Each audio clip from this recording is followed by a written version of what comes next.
नमस्कार, आप देख रहे हैं 4 PM। मैं हूं आपके साथ सिमरन। देश की सियासत में बिहार की भूमिका काफी अहम रही है। बिहार की राजनीति ने हमेशा ही पूरे देश की सियासत में हलचल पैदा की है। एक बार फिर इस समय बिहार में सियासी हलचल काफी तेज है।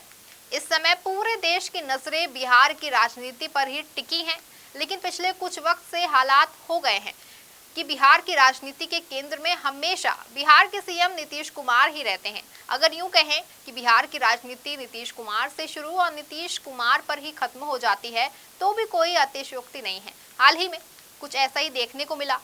फिर बिहार में सियासी हलचल मची है और एक बार फिर केंद्र में नीतीश कुमार ही हैं। दरअसल इस बार राजनीति में हलचल मची ही नीतीश कुमार की पार्टी जनता दल की वजह से है। पिछले कुछ दिनों से लगातार ये चर्चा रही थी कि ललन सिंह जेडीयू के अध्यक्ष पद से इस्तीफा दे सकते हैं।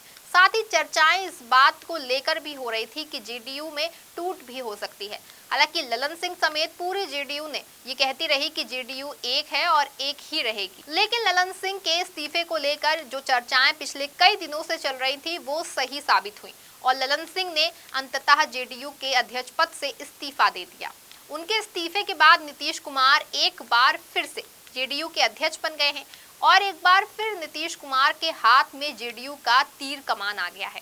हालांकि ललन सिंह ने ये कहते हुए इस्तीफा दिया कि वो चुनाव प्रक्रिया में व्यस्त रहेंगे और पार्टी पर ध्यान नहीं दे पाएंगे, लेकिन ये सब तो कहने की बातें हैं। असल में ललन सिंह ने इस्तीफा दिया ही नहीं है, बल्कि उनसे ये इस्तीफा लिया गया है। दरअसल ऐसा सुनने में आ रहा था कि नीतीश कुमार ललन सिंह से नाराज चल रहे थे, क्योंकि ललन सिंह की नजदीकियां आरजेडी से ज्यादा हो रही थी और आरोप तो ये भी लगाए जा रहे थे कि ललन सिंह आरजेडी की तरफ से काम करने लग गए थे। इन सब बातों की वजह से नीतीश उनसे नाराज थे। साथ ही ललन सिंह का स्तर भी जेडीयू में तेजी से बढ़ने लग गया था, जो कि नीतीश को पसंद नहीं आ रहा था। यही सब वजह रही थी कि नीतीश ने ललन सिंह से इस्तीफा ले लिया। लेकिन अब सवाल ये है कि क्या नीतीश का लक्ष्य सिर्फ यहीं तक था? क्या सिर्फ ललन सिंह को हटाने मात्र से ही काम पूरा हो गया है, या बिहार की राजनीति में अभी कुछ और भी बड़ा होना बाकी है? क्या नीतीश की रणनीति कुछ और ही बड़ा खेल खेल रही है? क्या नीतीश आने वाले दिनों में फिर से कुछ बड़ा करने वाली है? नीतीश के बारे में मशहूर रणनीतिकार प्रशांत किशोर अक्सर ये कहते रहते हैं कि नीतीश कुमार जब एक दरवाजा बंद करते हैं तो कोई खिड़की जरूर ही खुली रखते हैं।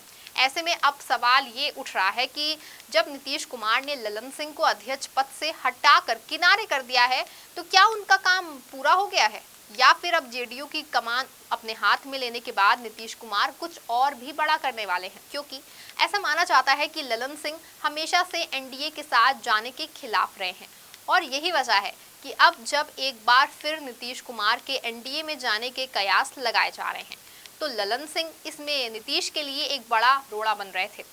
कहा यह भी जा रहा है कि ललन सिंह और उनकी टीम ने हर उस शख्स को पार्टी से बाहर निकाला या परिस्थिति वश खुद निकल गए जो कभी ललन सिंह का स्थान पार्टी में ले सकते थे। यानी कि 2 नंबर पर सिर्फ और सिर्फ ललन सिंह, ताकि ललन सिंह अपनी मर्जी चला सके और वो एनडीए में जाना नहीं चाहते थे। इतना ही नहीं, ललन सिंह और उनकी टीम ने नीतीश कुमार के सबसे खास और राज्यसभा के उपसभापति हरिवंश पर भी सवाल उठाए। नए संसद भवन के उद्घाटन के मौके पर उपसभापति की हैसियत से हरिवंश ने राष्ट्रपति के संदेश को पढ़ा तो जेडीयू नेता ने हरिवंश के खिलाफ मोर्चा खोल दिया। जेडीयू नेताओं ने तो यहां तक कह दिया कि हरिवंश के कुर्सी के लिए अपना जमीन तक बेच दिया। हालांकि नीतीश ने कभी भी सार्वजनिक तौर पर हरिवंश के लिए कुछ नहीं कहा। ऐसे में अब ललन सिंह के इस्तीफे के बाद जेडीयू की कमान पूरी तरह से नीतीश के हाथों में आ गई है। हालांकि अब नीतीश जो चाहे जैसे चाहे कर सकते हैं। अब बिहार के सियासी गलियारों में चर्चा हो रही है कि नीतीश कुमार ने बंद विंडो को अब खोल दिया है और किसी दिन विंडो दरवाजा बन सकता है। दरअसल नीतीश कुमार ने बीजेपी से अलग होकर के बिहार में महागठबंधन की सरकार बनाई थी। तब से एक ही बात की चर्चा हो रही थी कि नीतीश कुमार ने तो दरवाजे बंद किए हैं, लेकिन विंडो अभी भी खुला है। विंडो को कब दरवाजा बनाया जाएगा, ये नीतीश कुमार समय आने पर तय करेंगे। ललन सिंह के जाते ही नीतीश के एनडीए में जाने की चर्चा भी तेज हो गई है। ऐसा इसलिए भी हो रहा है क्योंकि अगर नीतीश महागठबंधन से अलग होते हैं तो उन्हें भी कोई दूसरा सहारा चाहिए, क्योंकि अब नीतीश में भी पहले जैसी क्षमताएं नहीं बची हैं। तो वहीं दूसरी ओर केंद्र में फिर से सत्ता में आने के लिए बेचैनी बीजेपी को बिहार में क्लीन स्वीप चाहिए, जो नीतीश कुमार के बिना संभव नहीं दिखाई देता। इसीलिए अब दोनों एक दूसरे के लिए जरूरी हैं और मजबूरी बन गए हैं। दरअसल लाख कोशिशों के बाद भी भाजपा बिहार में कोई नेता नहीं तैयार कर पा रही है। बीजेपी के सुशील मोदी, नित्यानंद राय आदि भी मानते रहे हैं कि बिहार में नीतीश का साथ जरूरी है।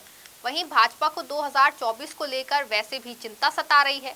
यही वजह है कि भाजपा काफी सेफ खेलना चाह रही है। बिहार इसलिए भी भाजपा के लिए जरूरी है क्योंकि पार्टी को पता है कि उत्तर भारत से अगर अधिकतम सीटें नहीं मिलती तो खेल तो हो जा सकता है। 2019 में बिहार की सफलता में नीतीश कुमार के अहम रोल से इनकार नहीं किया जा सकता।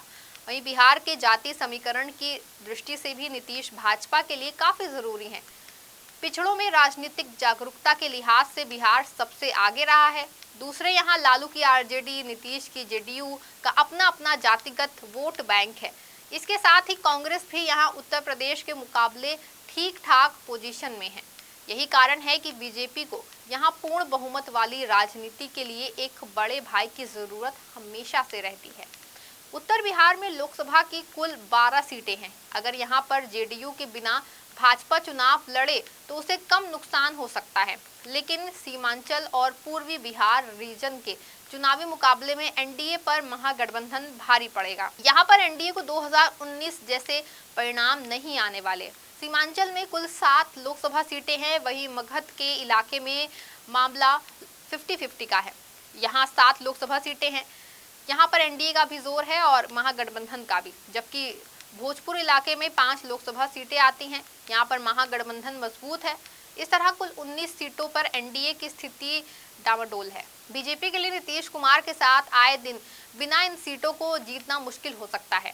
वहीं नीतीश कुमार की छवि अपने समकालीन नेताओं लालू प्रसाद यादव और रामविलास पासवान आदि के मुकाबले बहुत साफ सुथरी रही है। उन पर व्यक्तिगत रूप से कोई भ्रष्टाचार का केस नहीं है। उन पर परिवार के लिए भी राजनीति करने का आरोप नहीं लगाया जा सकता। हाँ, बस बार बार पाला बदलने के चलते उनकी विश्वसनीयता काफी कम हो गई है।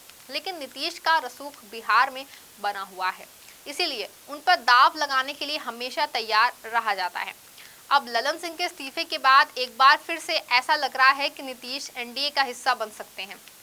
बताया जाता है कि 2017 में जेडीयू की एनडीए में वापसी करवाने में हरिवंश नारायण सिंह ने बहुत महत्वपूर्ण भूमिका निभाई थी।